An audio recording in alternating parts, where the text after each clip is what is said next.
বেশ ছন্দেই ছিলেন ইবাদত হোসেন, তবে গত বছরের জুলাইয়ে আফগানিস্তান সিরিজে চোটে পড়েন তিনি। এর এক মাস পর আগস্টে ইংল্যান্ডে গিয়ে হাঁটুতে অস্ত্রোপচার করান। এখন চলছে পুনর্বাসন প্রক্রিয়া। চোটের কারণে ক্যারিয়ারের সেরা ছন্দে থেকে ওয়ানডে ও টি-20 বিশ্বকাপ খেলা হয়নি তার। একটা সময় হাঁটাচলা করাও কষ্টকর ছিল তার জন্য।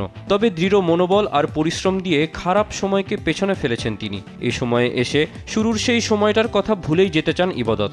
অনেক কষ্টের একটা সময় ছিল, আসলে ওটা মনে করতেও চাই না এখন, কারণ ওই সময়টা এমন ছিল যে সবসময় একা একাই লাগতো। কারণ কি, আমি অ্যাজ এ প্লেয়ার সবসময় মাঠে থাকবো, খেলবো, এক তো হচ্ছে ওইটা কষ্ট, দ্বিতীয়ত হচ্ছে আমি হাঁটতেই পারতেছি না, যে আমি একটু বাইরে যাব বা কারোর সাথে দেখা করব, কোনো সুযোগই ছিল না ওই সময়টাতে। এক বছরের বেশি সময় ধরে মাঠের বাইরে ইবাদত। স্বাভাবিকভাবেই নতুন করে পুরনো ছন্দ ফিরে পাওয়া কঠিন, তবে দ্রুতই সেরা ছন্দে ফিরতে চান এই পেসার। এক বছর যেহেতু খেলার বাইরে, আমার বোলিং রিদমটা একটা ফ্যাক্টর, তো চেষ্টা করতেছি যে বোলিং রিদমটা, আমি যে ইন্টেন্সিটিতে বোলিং করতেছি এখন, তো আমার কাছে অনেক ভালো লাগতেছে যে আমি আমার রিদমটা খুঁজে পাচ্ছি।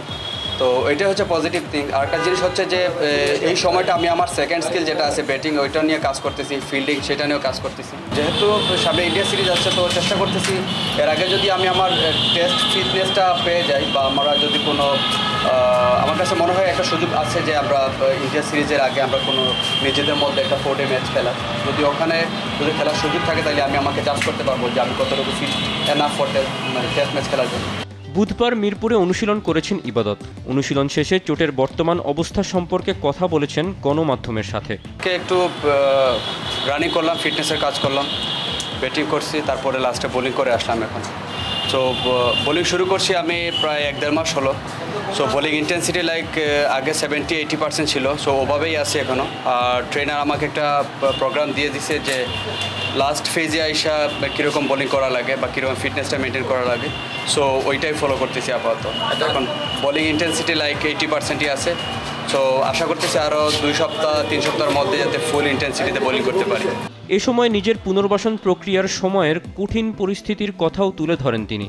রিহ্যাব ফেজটা অনেক কষ্টের, কারণ যারা করছে তারাই বুঝে। আমি সেই দিন বাংলা টাইগার্সে থাকতে মুশিবের সাথে কথা বলছিলাম, তো উনিও বলতেছে যে রিহ্যাব আমিও করেছি, এটা আসলে সত্যি কথা, এটা যারা করে তারাই বুঝে। যেহেতু সার্জারিটা অনেক বড়, তো এত বড় সার্জারিতে যখন সার্জারি পরে এক্সপেক্ট করছিলাম যে মনে হচ্ছে রিহ্যাব করলে বা 9 মাস ওইটা রিকভার করা যাবে, কিন্তু যত সময় গেছে, কারণ কি আমার মাসেলটাও লুজ হয়ে গেছে, তো ওই মাসেলটা ডেভেলপ করতে এখন যে সময়টা লাগতেছে, মাসেলের স্ট্রেংথ আছে কিন্তু মাসেলটা বাল্কি হচ্ছে না, সো ওই জন্য একটু সময় নেয়া।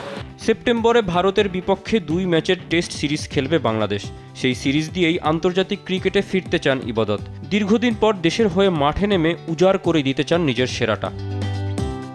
মোহাম্মদ তৌসিফুল হাসান, ঢাকা।